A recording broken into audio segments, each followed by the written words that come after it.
The Interceptors, one of the fastest high-speed pursuit teams in the world. A team of 20 hand-picked officers, they tackle serious crime across the whole of Essex. With access to some of the best kit money can buy, they're the new front line in the war on crime. Coming up on tonight's programme, a maniac driver gets busted. You're under arrest, mate. Failed to stop for police. Right, listen to me. There's hysterics on the hard shoulder. Listen. No. And a burglar is desperate to escape. Oh, nearly hit a pedestrian. Crossing.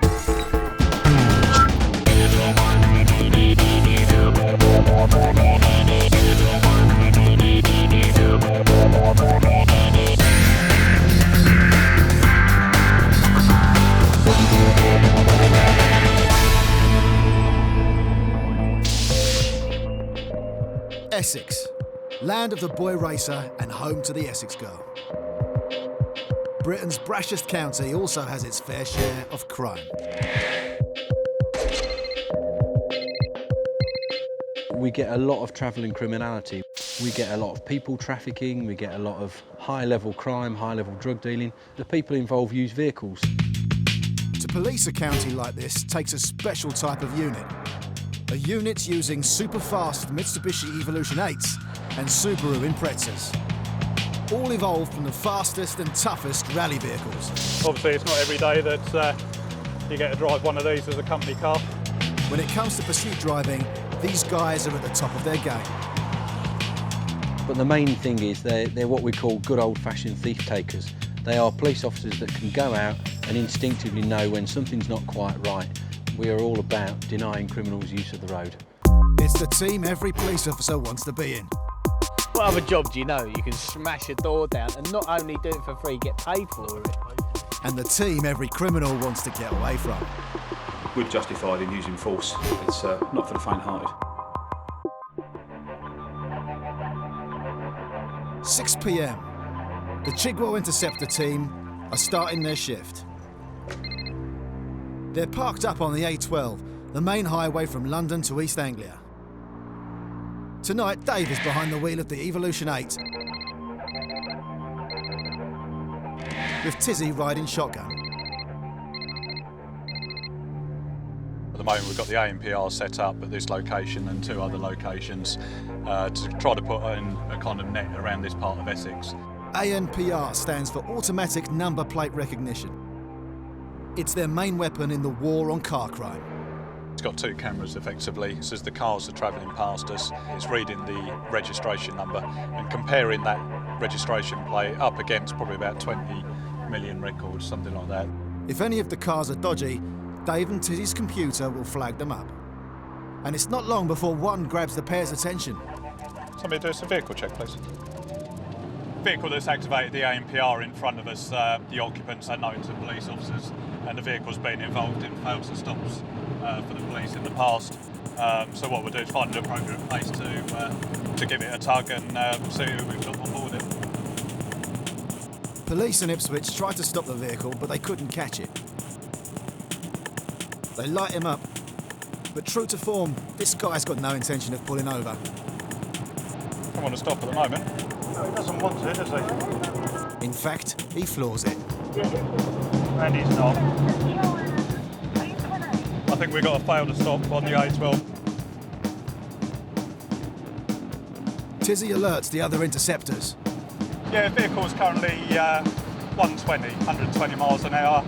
Lane 2, we are pursuit management trained, inappropriate vehicle. They're trained for high-speed pursuits like these, reaching speeds of 140 miles per hour.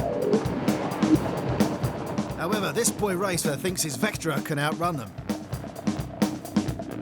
But with 345 brake horsepower under the bonnet, there's no chance. On the roundabout now, not 1, not 1, not 2, not 2, not 3, not 3. Taking the fourth, A414, now back towards the A12, over. Stupidly, the guy double backs on himself. The other unit, still the A12. Straight into the path of the other interceptors, allowing them to pull over and lay a trap. Yeah, you're looking for a blue Vauxhall Vectra. The suspect doesn't know it, but he's now driving straight towards an officer armed with a stinger. The stinger is a portable device with hundreds of nails that burst the tyres of stolen cars. Yeah, he's now in the coned area. As Dave and Tizzy head into the roadworks, the cars in front slow down. Unless they can catch up with the Vectra, the other interceptors won't know who to sting. Come on, you. Yeah, still in the roadworks. They're depending on this stinger trap to stop the car. Yeah, did you get him? But he still refuses to give up and swerves through the bollards. Brake lights are on, stand by. He's gone through the cones. Now in the coned area. Over. It's clear the stinger hasn't stopped him. The pair must back off and wait for assistance. They're going to have to box him in and force him to stop. Right, we're going for a T-pack. Coming up in part 2, the Interceptors take drastic action. Yeah, we've got 5 police vehicles around him now. Yeah, we're being rammed. The Interceptors, an elite team of pursuit-trained officers, hand-picked from Essex finest, using police cars evolved from the fastest and toughest rally vehicles. Their target, high-level crime throughout Essex. Their job, to deny criminals the use of the roads. Coming up, a stolen car gets rolled, and a car thief gets himself nicked.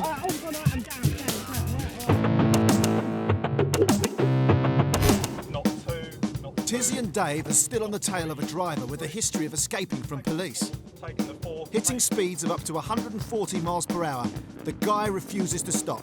He's been stung, his tyres are in shreds, and he's all over the road. He has slowed down, he seems to be weaving a little bit. Tizzy and Dave have no option but to order a tactical pursuit and containment manoeuvre, or TPAC for short. We're going for a T-pack.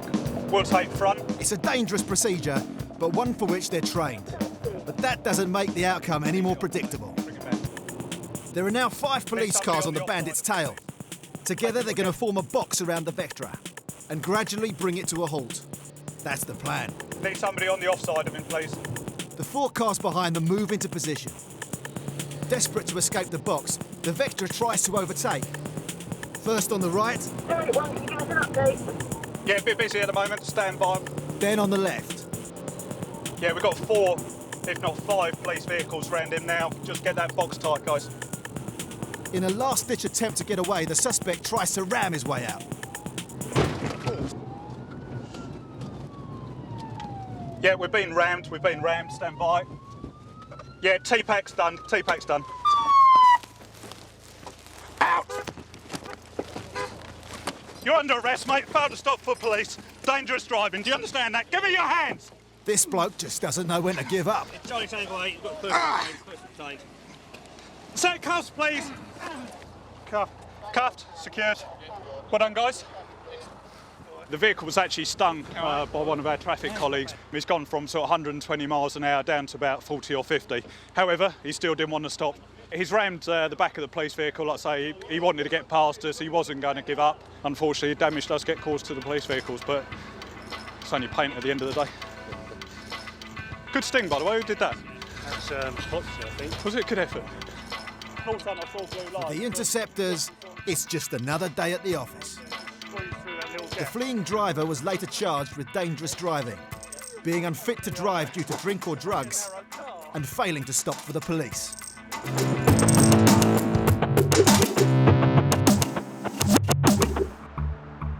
(8 a.m, Basildon, Essex. The Langdon team are getting ready to head out on patrol. With Russ behind the wheel of the Evo 8 and Dan riding alongside. But there's a problem. The team share the garage with the Basildon traffic lads, so competition for a parking space is intense. The white Evo is boxed in by a traffic car. So, do you like the way my little just moved that, look.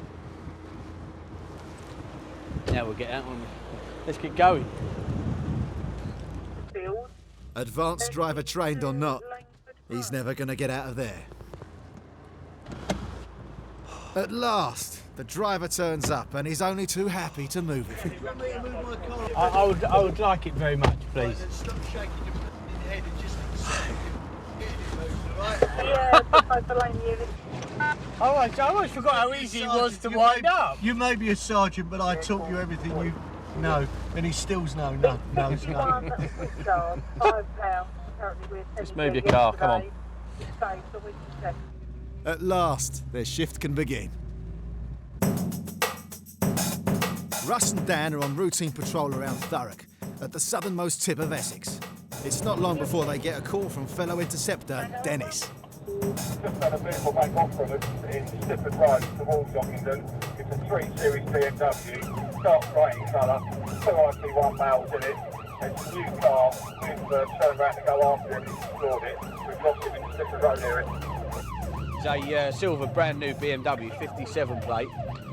Was just seen with 2 young males in it by one of our other cars. As Dennis has gone round to go after it, it's made off. And basically we've lost it, so they either don't want to be stopped for whatever reason, or they're late for work. Russ puts his foot down. They need to get to where the car was last seen. But getting from A to B in an Evo doesn't take long.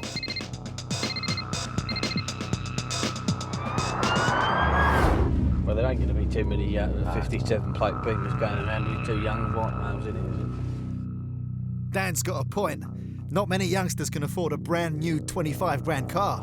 Den, for your info, mate, we're in Ockington now. We're just going to have a drive around Ockington overly. Calling on all his experience, it doesn't take Russ long to spot the vehicle. Move straight to 3 Series, just gone down that road. Where?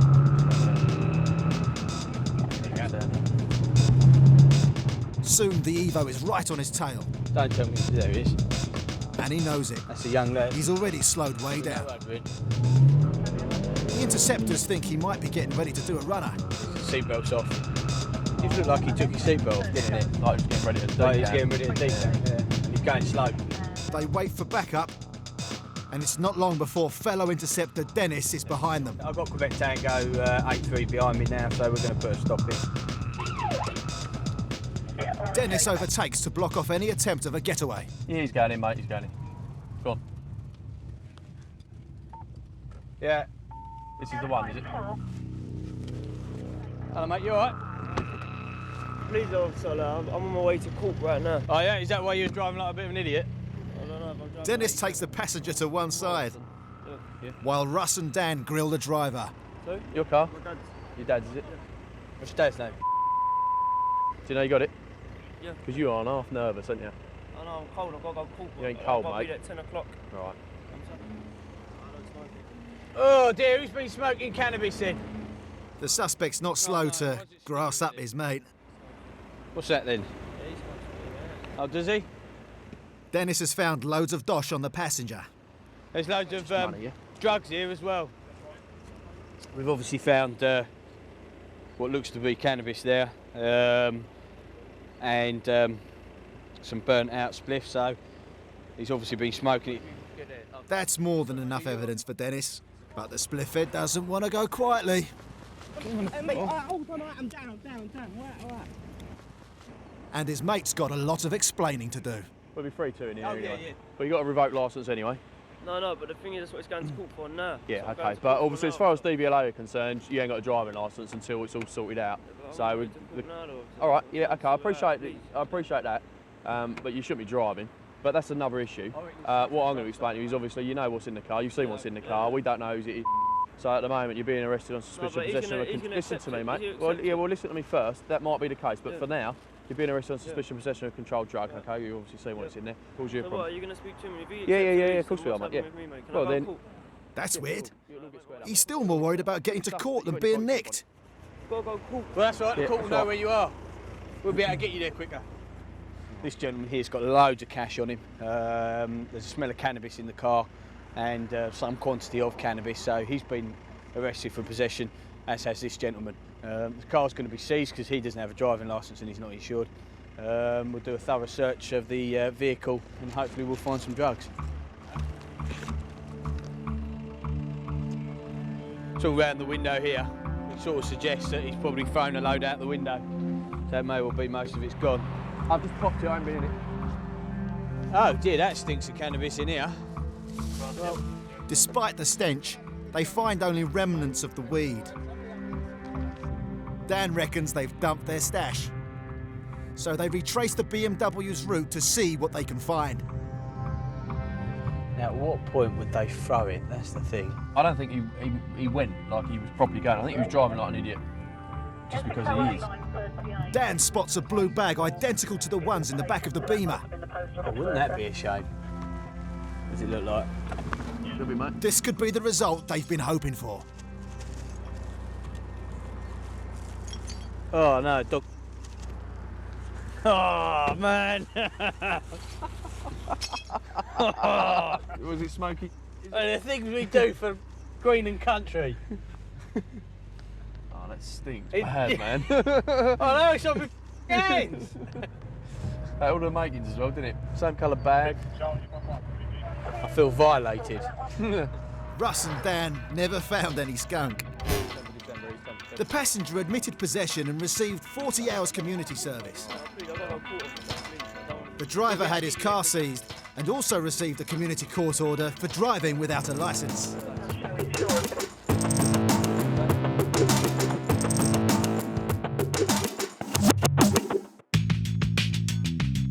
Chelmsford, the Boreham traffic garage, where the supercars are turned into police supercars and lovingly fitted with all the Interceptors gadgets. After it was rammed, the Chigwell team's Evo 8 was brought here for repairs. Danny is the mechanic charged with keeping these finely tuned cars on the road. For the little damage that the bumper's got on it, it's not worth ordering a new bumper and respraying it. Yeah, they're obviously built for rallying, so they are hardy vehicles. If they do get little knocks, that's what they're built for, really. But they've also got the acceleration and the power. The car's little black box, or mobile data terminal, has to be reset. Every one of our police vehicles is fitted with this little black box. It picks up everything the vehicle's doing, when the engine's running, at what speed it's doing. It senses an impact over 2G. It'll put a light on the dash, so it'll actually download the information, and that can be used in court. Each of these cars is fitted with over 10 grand's worth of high-tech extras. With supercars like this to play with, it's no wonder Danny loves his job. The AMPR team have got some of the nicest cars of the fleet. I like fast cars and that anyway, and working on them on a day-to-day basis is all part of the fun, really. Fun they may be, but there are many serious reasons why the Interceptors use these evolved rally cars. These ones do around 150. They don't go to them speeds very often. It's more of the acceleration factor that we've got them for. And then when it gets a hit, obviously if they're on a motorway, most vehicles are doing 70 miles an hour. So they want to get up behind that vehicle and stop it as quick as possible. Not only are these cars fast, they also look mean. You've got the intimidation factor. If you've got like two Evos sitting behind you, and the helicopter usually above, there's not much chance. So there's no point running. You might as well just pull over and sort of put your hands up, as you said. With the mobile data terminal reset, Russ and Dan pick up their beloved wheels.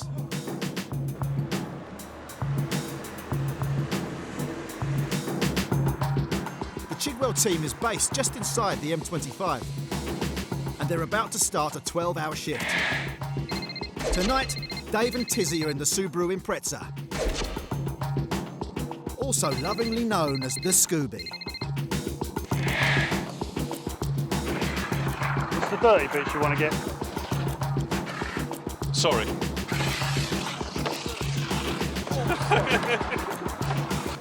With the Scooby gleaming, they head out on patrol. They just hit the M11 when there's a call from HQ. What vehicle you got and where's it going?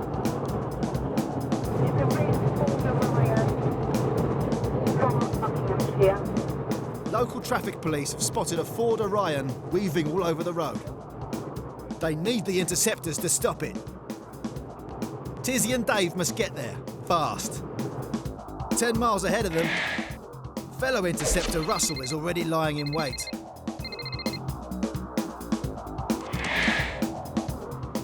capable of 0 to 60 in 4.4 seconds, the Evo is soon right on the guy's tail.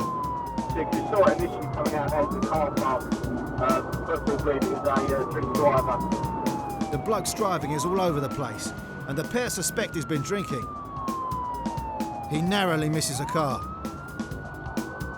The police block off the exits, forcing him onto a quieter road before he causes a fatality. Every year in Britain, 3,000 people are killed or seriously injured by drunk drivers. And this driver seems determined to add to that figure. Even out in the sticks, he's still swerving until he finally wipes out, big time.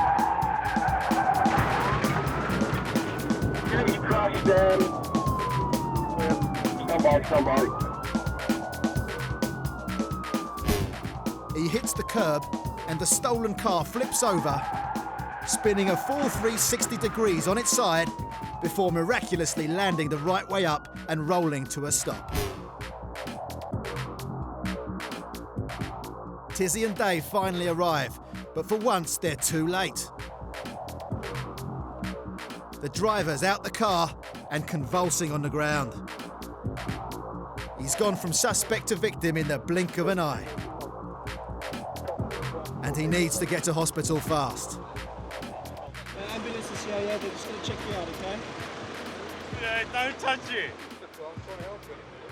You're going to fight me like this, right? I'm not fighting, just please don't touch it. He's in serious pain, but it's pain of his own making. Don't move your neck, Listen, right? listen, don't touch it, I won't move then. Just keep still. Just Don't keep still. touch it then, and I won't move. On the train, that is trolley,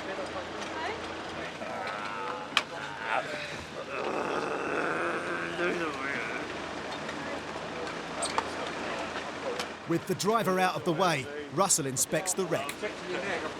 Just looking at the vehicle, the back window here has been smashed, and if you actually look inside the vehicle as well, you can see there's also ignition damage to the vehicle, so that leads us to believe pretty much that the vehicle was in fact stolen. He was very lucky, 70, 80 miles per hour, whilst under the influence is not a good combination, and that's why he lost it. The driver was declared fit and well in hospital. But bad news followed. The car was reported as stolen from outside a pub in Buckinghamshire.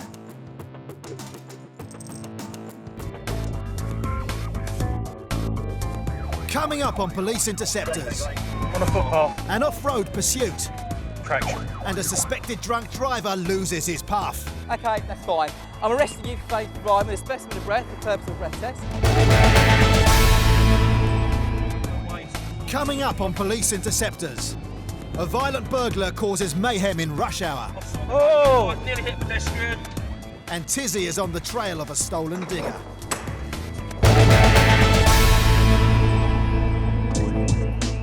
(6 p.m, Basildon. And the Basildon team is catching up on a spot of paperwork. But their sergeant, Dan, is in a mischievous mood. While Dennis is in the garage fussing over his baby, Dan covers his phone with fingerprint ink. Dennis knows he's up to something. He just doesn't know what. Well, he's new and he's young, and he's good fun. He takes it in good heart. I've been a police officer twice as long as he has, and I've seen a few paybacks in my time, so I've got a few up my sleeve ready to get him back with. Right. Back in the office, Dennis notifies the governor that they're ready for action. And the boss books on. Books on. 1937 and 314. Dan's laughing so much he has to leave the room. And it's not long before Dennis spots the gag. No doubt Dennis will get his own back. Right.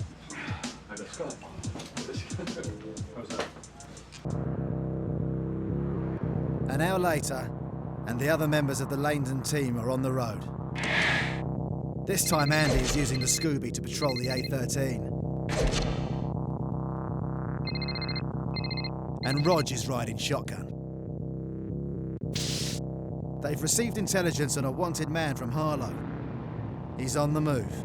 We've had a call that there's a traveller who's wanted for an assault, who's known to be violent, and if he's in a vehicle, chances are he won't fail to stop. So there could be a potential for a pursuit. They've asked us to go from Langdon to Harlow. We know he's got a long history of violence and well known to the police, which is obviously why the local lads have asked us to come over and give him a hand. The Subaru's 2.5 litre engine can hit 143 miles per hour.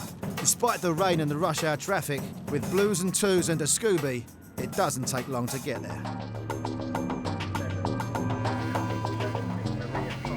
Right, we've now got to Harlow. We've been asked to put up near to between two traveller sites. We're obviously on an intercept route. We're here to prevent him making off. Hopefully he'll see our cars and think, I might as well give up. He's got probably a diesel Focus and we've got a Subaru. There ain't much competition. So we're obviously going to sit here now, a bit of a waiting game. Cat and mouse. Let's see if it comes our way. But tonight, Roger and Andy don't have long to wait. A blur of lights and their target's past them. Get on the vehicle now, 86 is behind it. He's on the left, into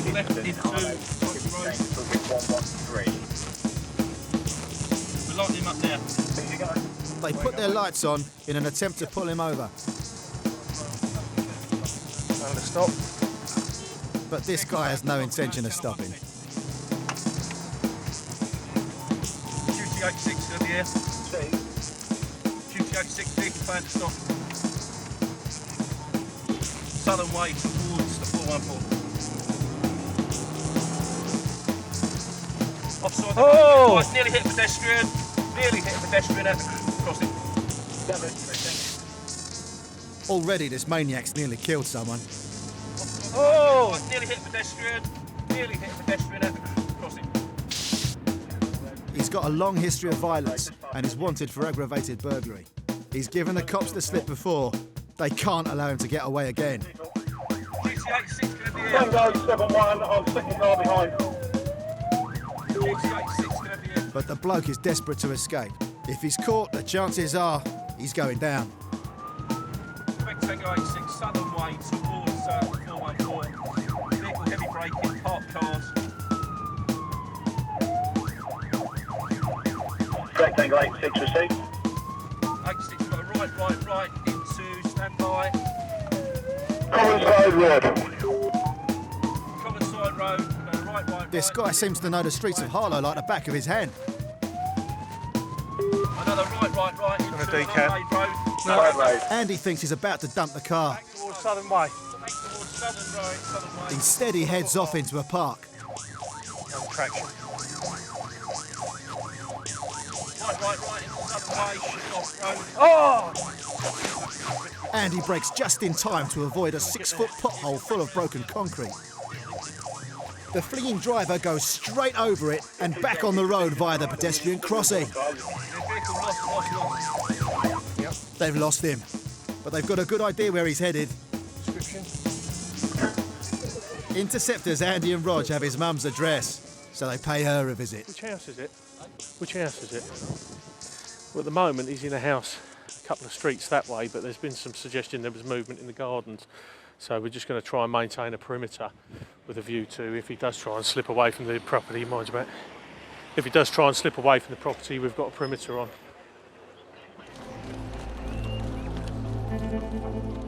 They send the dogs in to flush him out. Soon the other interceptors arrive at the house. Dennis knows he could be hiding anywhere. And his mum's giving it the verbals. Are you satisfied? Are you? No, we're not. No, we're not He's yet. not here. Get out of my house. Get out of my house. But the interceptors know better than to be put off. They've turned the place upside down, and there aren't many places left to look. The only place we're going secured yet is the loft. He's going upstairs. Upstairs, yeah. Just keep an eye on the windows. Bingo! He's hiding in the loft. Drop. Next one's back.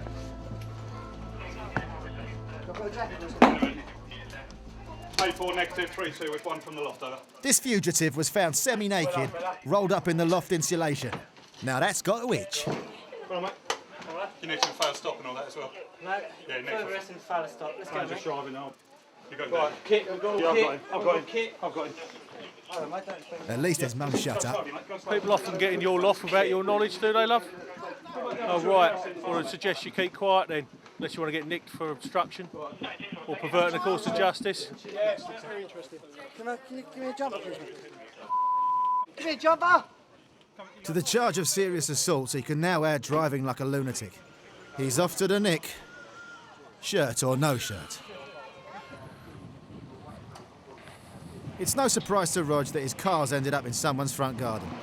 As it came round the bend behind us, it's lost one of its wheels, which is obviously as a result of an earlier impact.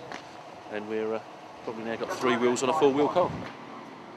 Worse, the police now realise he's risked the lives of his entire family.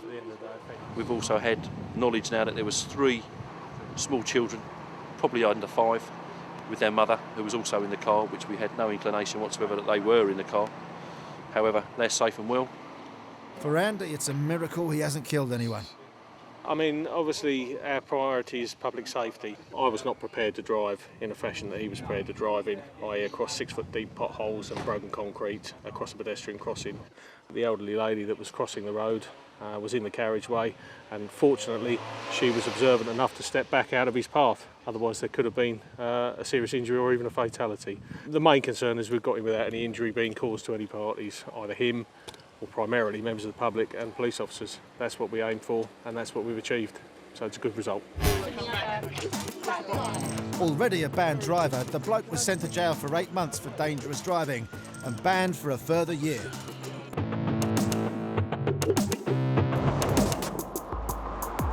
Just off the M11, and the Chigwell team are back on night shifts. Having slept all day, it's 6 p.m. and they're having their breakfast. They replay their recent 140 miles per hour pursuit of the guy in the Vectra from Ipswich. Considering he was stoned, he did quite well with it, make it around those bends. Oh, it gets worse. Touching 130 there. What sort of car was it? Vauxhall Vectra. We couldn't figure out why it came off there, really. It's important to learn what lessons they can from such high-speed pursuits, because for the Interceptors, the next one's never far away.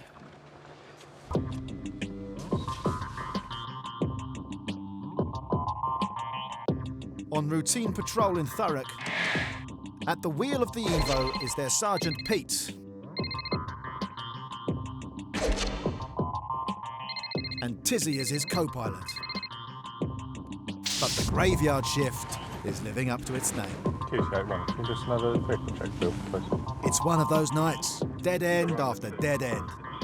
With insurance held no reports, paper since January 2007. Yeah, received. Suddenly, there's a tracker activation alerting them to a stolen vehicle.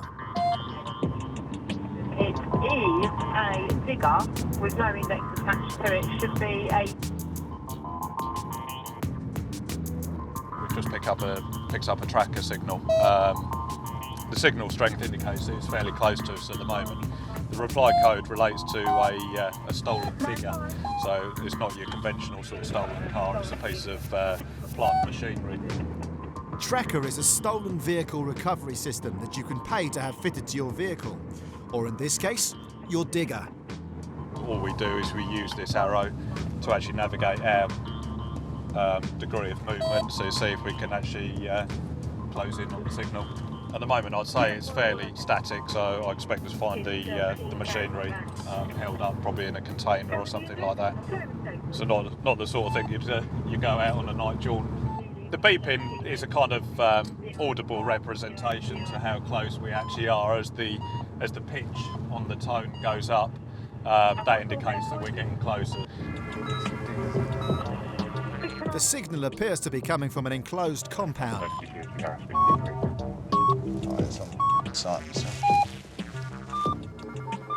Yeah, we think it's on the site of, it's quite a big site down at, can you just have a look, see if you can get key? But there's no obvious way in. Look up here first, see if there's a... Tizzy climbs the fence to get a better look. There's trucks moving around in there, but I can't see how they're getting in. The digger was reported stolen from Farnham in Surrey. Now it's somewhere in this lorry park in Thurrock in Essex, 70 miles away. Just obviously be aware you're in a building site. Don't fall down any holes, will you? It's a lot of paperwork.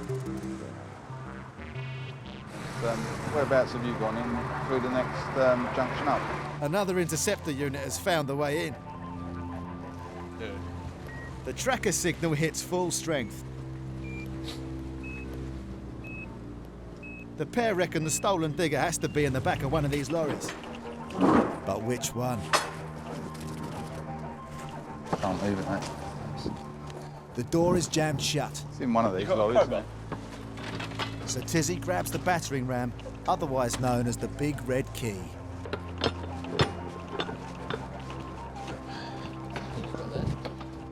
A door opener, effectively, but it doubles as quite a handy little hammer.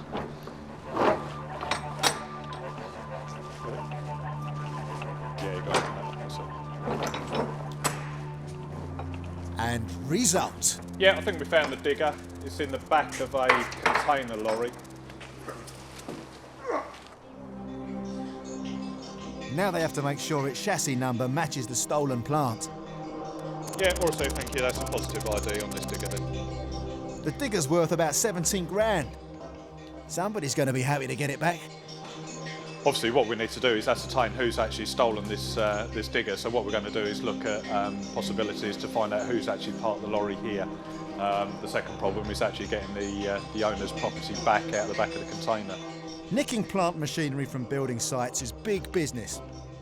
Over the last few years, £1 billion worth of equipment has gone walkabout. The Interceptors searched the lorry's cab for clues as to the owner's ID and whereabouts. What we found is a receipt which relates to when the lorries come into this depot to park up. So we're making sure inquiries with the security hut to see if any other details have been left, or if we get an idea of how much they've actually paid and how long they're likely to stay here. You all right, fella? How you doing? You all right?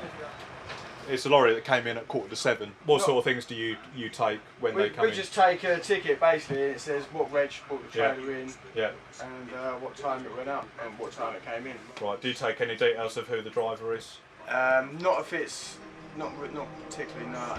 33. The owner of the lorry only parked up a few hours ago. He could still be on site. The Interceptors scour the park.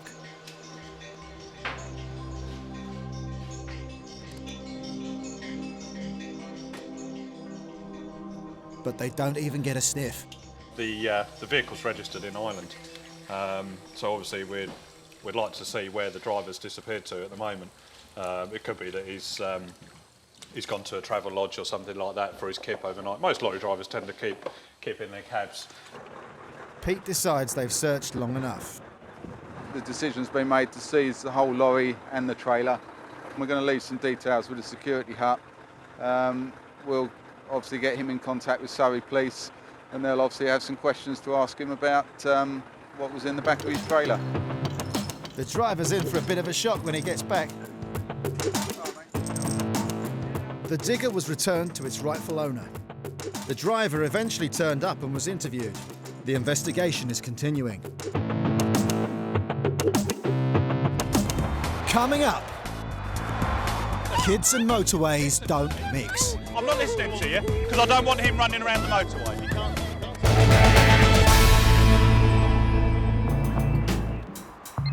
10 p.m, southeast Essex. Tizzy is parked up in the Scooby on the M11 near Loughton.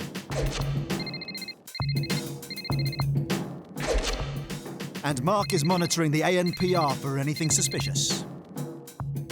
They're discussing their recent spate of 12-hour night shifts. Probably spending more time at work than you are at home by the time you get in your car, go home and everything, get into bed. So sometimes I can't help but think it'd be easier just to get a bed in the office. It's a room out the back, so we might get it sort of converted into a nice little sort of dormitory or little lounge in there. But it's not long before the ANPR picks up a suspect number plate. And they're off. A vehicle's just gone through the ANPR cameras with information mark on it, saying it's involved in the making of their payment for fuel. The owner of the car is wanted for nicking petrol from a garage forecourt. So they give it a tug. Is this your car? It is, yeah? Sorry? My cousin's car. Your cousin's car.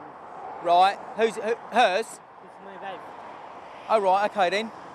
So, why have you got this car? No, because I... Turns out this is not the man wanted for stealing petrol, but Mark is still suspicious. What insurance are you using to drive this car? What insurance are you using? Yeah? The man is from Sri Lanka, and he claims that he's borrowed the car from his cousin, but Mark suspects he's driving it without insurance. What do we got here? Whose is this policy? This is my cousin. Right, so what insurance are you using to drive this vehicle? How are you insured to drive this vehicle? Mark's having difficulty making himself understood. This is not my insurance, my car, my license here. Because he's Right. stealing. I'll tell you what we do. You come over, sit in the car. Perhaps to be a little bit quieter environment. You can work out what we're talking about, yeah? Have you had a drink at all? You had any alcohol? No. No? Right. Come with me. For a man who says he hasn't had a drink, he reeks of booze. Because I think I can smell alcohol on your breath, okay, under a roadside breath test. The guy's not doing it properly. After 3 attempts, Mark thinks he's only pretending to blow. Right, I'm with a specimen of breath for the purpose of a breath test. What I'm going to do is going to handcuff you. Yes, I know, sir. What we will do... As the cuffs go on, the wife gets out and tries the waterworks. Do me a favour, yeah? Do you want to do me a favour? Please, Dad, please. Do me a favour. Do you want to grab a seat in your car and I'll come and speak to you in a minute, yeah? Grab a seat in your car. This is one of the most dangerous places you can be. Around 250 people are killed or injured on motorway hard shoulders every year. Well, don't hang on to it. And to make matters worse, there's now a youngster running loose by the carriageway. I don't want kids running around. Grab hold of your children. Listen to me. Grab hold of your children. I don't want them running around on the motorway. Right, put him in the car. Look, listen to me. Listen to me. Listen to me. You're upsetting your children. Take your child and go and put him back in the car. Go and put your child back in the car. I'm not listening to you because I don't want him running around the motorway. Backup arrives, and fellow interceptors Russell and Pete restrain the hysterical woman. He's been arrested for failing to provide. He obviously didn't want to provide Mark with a sample of breath. Obviously, at the point that he was arrested, the wife then got out of the car. From my point of view, no immediate concern for the small child that then began to obviously get quite stressed as well. The interceptors head to the nearest station, Harlow. Once he's booked in, 69, yeah. They give the driver another chance to provide a specimen. Big deep breath, yeah, and just blow out nice and constantly, okay? Off you go. But he's still not doing it properly. You're sucking. Tizzy even calls a police interpreter to translate. That he needs to take a deep lungful of breath and then one continuous blow through the tube. The instructions are simple, in any language. Keep going, more. After at least 10 chances, A little bit more, keep going. No. the officers have no choice but to charge him with failing to provide a sample. 2 specimens of breath. It's an offence which carries the same penalty as drink driving. And if found guilty, the driver faces an automatic ban. It's the end of their shift, and the Interceptors' thoughts turn from criminals to curry. Wasn't I loving to get into bed stinking of curry? Too soon. In the last 12 months, they've proved their worth by seizing over 700 uninsured vehicles and making 350 arrests. For Essex Police, the Interceptors are one of the most formidable tools they have in the war on crime.